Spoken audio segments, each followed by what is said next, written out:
It's a lot like a porno, but without all the sophisticated dialogue. The Terry, Bill, and Steve Show on Edmonton's Classic Rock, K97. So, Bobcat Goldthwait in the studio with us here this morning. We've been looking forward to this all week, and we were talking earlier about about the Bill O'Reilly book. Now, the problem is, and I have no problem reading. I know what you're going for. You want me to do the crazy voice. But the thing is I like the pages. It's better when his persona, Bill O'Reilly. Yeah, because he's doing because it straight. This is just him describing sex. It's better when it's like the idea of Bill O'Reilly's fake character is inside these things. But I can give it a shot. Did you need any more Bill O'Reilly inspiration? And No. I just wish I was right. like, what was the name of the character? Michael O'Malley. Yeah. He really stretched there. The character of Michael O'Malley. It's not Bill O'Reilly. It's not what you think. No. He's a cop. All right, here we go. Ninny-nonny. Ah! There it is. All right. Ashley paused and thought about it. No touching, right? Shannon nodded, and she slowly undid the buttons of her white shirt, carefully to keep the fabric close together. She was resisting, but the truth be told, she was becoming increasingly excited. Take off that shirt, came Ashley's next order. See, this is just two chicks getting it on in Bill O'Reilly's head. It's better when his character's involved. In Bill O'Reilly's head. Bill O'Reilly. Yes, the conservative right. I like that he's just writing softcore porn. Do you have any pages where it's his character it's better? Well, yeah, I don't. The whole book came up on Google Books, so all right. It may be a tremendously boring. I don't want to sound like it's just funnier when he's like talking about. Well, here for example, Michael O'Malley. Yeah, just a quick line. I wish I were a lesbian. There you go. In typical Bill O'Reilly fashion, he just wishes he was a lesbian. So I mean, but that's the problem with the right wing conservatives. You know, it's. You know, they can criticize people and everything, but they've really got to have like a Jesus background. Do you know what I mean? Like I don't know. People. In the States for how many? What was it? 10 years we had to hear about. Oh, Bill Clinton may have tried weed. You know. Yeah. Rush Limbaugh was involved in an OxyContin scandal. Yeah, you know what I mean? Yeah. So, whatever. And now he's hoping that Obama's, salvage plan is going to fail. And, he's the voice of the right now. Yeah, how do you feel? I mean, obviously, Obama's not walking on water or anything, but, it was nice to see your country excited about an election and a president again. Yeah, I think he'll get killed not because he's black. He'll get killed because he's asking Americans to grow up.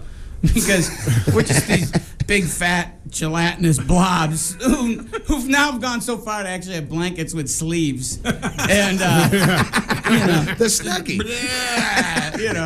If I could just get an IV of nacho cheese, I wouldn't have to get off the couch. So I think that's threatening. But, for me, his election was kind of funny just to watch. If he drives the country into the ground, I'd be happy just to watch him anger the people who have been so smug. Yeah. Well, I mean, Bill Maher was just here a little while ago, and he said, people had asked him if he was concerned that he'd run out of humor, because now there's a black man in the wall. And he goes, are you kidding me? Yeah. He says he just spent $1 trillion. It doesn't get any more black than that. So.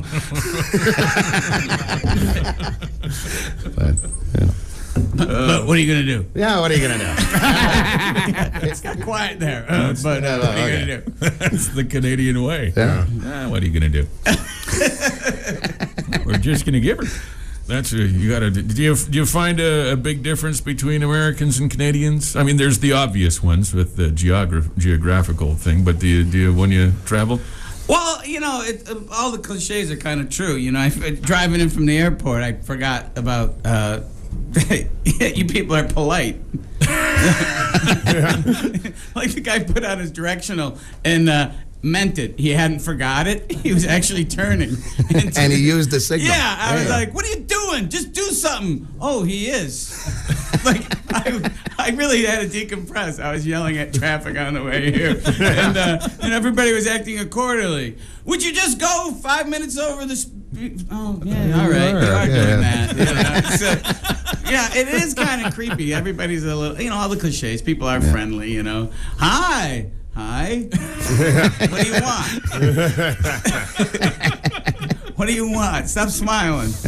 Yeah, you have a nice night too. Yeah. What do you want? This is really weird. There's another page, Scott. Okay, is this a little bit more where Michael Scorn, secret agent, is in here? It could be. All right. Yeah, here we go. So Shannon, so it's hopeless, said Shannon, looking down at the table, his rage barely under control. He was clenching and unclenching his fists. Look, Michaels, here's what I would do. Oh, I can't say that. Take their... Thank God you read ahead. All right. This didn't help me. Hey, who gave me this? Scotty. I didn't read it either. He's just printing them off at random. Who knows what the hell you're reading? I'm pretty sure. I know that there's a couple of words I can't say in this. Sorry. I really am driving your bit to the ground. All right, here we go. Let me try. Well, we weren't sure it was going to work either. Don't feel bad. No, here it goes. All right. Shannon lifted Ashley off of him and quickly knelt behind her. His presence was forceful, but not demanding. It felt so good that Ashley thought she would lose control. He was speaking in hushed tones, telling her how much he enjoyed her body, using words that, in polite conversation, would have been vulgar, but in the context, were extremely erotic. His hands firmly gripped her buttocks. Ashley could feel his rhythm. First quick, then slow, then quick again. He brought her right up to orgasm, then pulled back. Without warning, he would quicken the pace again. When Ashley climaxed, Shannon finally let himself go. Ashley's knees were shaking. She dropped onto her stomach, completely spent. She silently marveled at Shannon's stamina. Nice job. Yeah. All right. We must let people know that. That's from Bill O'Reilly's book. His erotica, and we challenge anyone. Look, I don't want to be held accountable for the things characters do or say to an extent in the things I write. But the second from last movie I made was a romantic comedy with a little bit of bestiality. Just a little bit. A tasteful amount. Yeah. And, as most. But that really opened the door bestiality for is. people to tell me their horrible stories. And the point of that movie was that it's important to lie. It's the living up to the lies that we tell about ourselves that makes us better people.